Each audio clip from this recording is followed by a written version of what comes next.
निफ्टीची April महिन्याची monthly expiry आज 24,246ला झाली.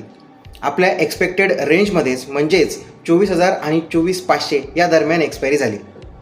चार्टवरती जर आपण पाहिलं तर निफ्टीने आज ही जी लेवल आहे 24,200ची ती आज पुन्हा होल्ड केलेली आहे. आता उद्याच्या आणि पुढच्या एक्सपायरीसाठी हे इम्पॉर्टंट राहील की मार्केटतून एक सपोर्ट घेतला पाहिजे, बाउन्स बॅक झाला पाहिजे. त्यावेळेसच निफ्टीमध्ये 24,800 आणि पुढच्या लेवल्स आपल्यासाठी अनलॉक होतील. निफ्टीच्या ह्या एक्सपायरीसाठी सोमवारी आपण जे ट्रेड्स बनवले होते त्या दोन्हीही स्प्रेड्समध्ये आज आपल्याला निफ्टीने पूर्णपणे प्रॉफिट दिला. कारण टेक्निकली आणि डेटा वाईज या दोन्ही ॲनालिसिसचा उपयोग करून जे स्प्रेड बनवले होते ते पूर्णतः आपल्या फेवरमध्ये गेले.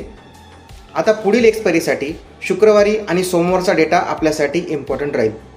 मार्केटमध्ये म्हणजे निफ्टीमध्ये सध्याला 24,200 ही लेवल आपल्यासाठी महत्त्वाची आहे.